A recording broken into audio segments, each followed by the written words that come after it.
Hi, good morning. So ngayon pupunta tayo sa farm and kukuha tayo ng taro stem for pang-ulam. So tara, samahan niyo ako. Let's go! Tara!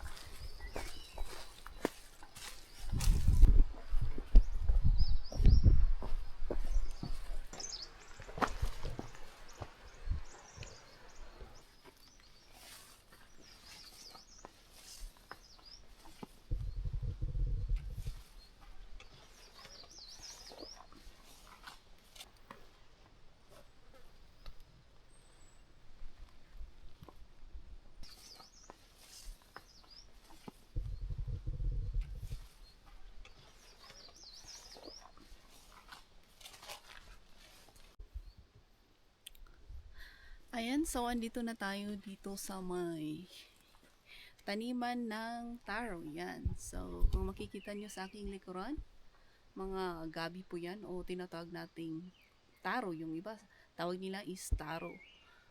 So ngayon mag-harvest lang tayo ng kanyang stem. And then, pwede rin yung kanyang mga leaves, kaya lang medyo matanda na yung kanyang leaves. So, yung stem muna yung pakikinabangan natin ngayon.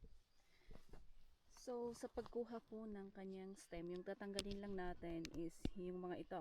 Natin is, kapag mapapansin nyo ito, yung mga malapit nang mahiwalay sa kanyang main stem, ito. So, kung mapapansin nyo ito, 1 and then 2. So, ito lang yung ating tatanggalin. Dito, so pwede ito. Yan. Yan. Yun. So, katulad nito, yan. So, nahihiwalay na siya.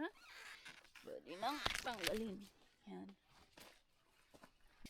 Ito.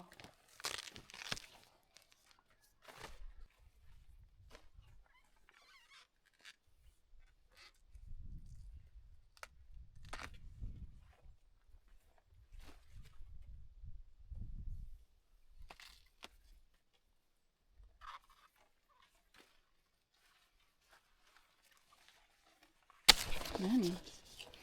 Ito ba?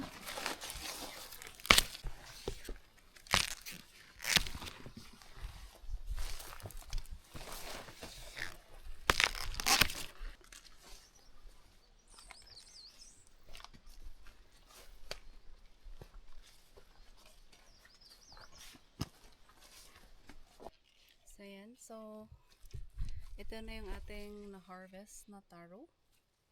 Or tinatawag nating gabi. Taro or gabi. So, yan. So, ito yung mga kanyang kasama. Yan.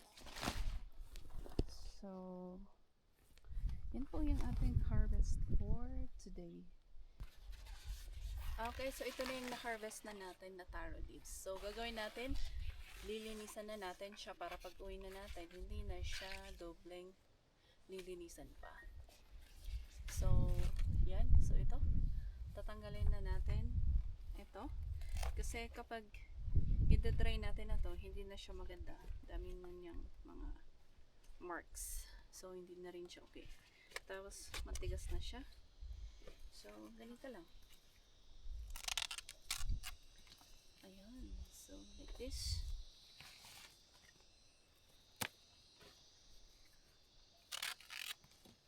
Ayan, para malinis.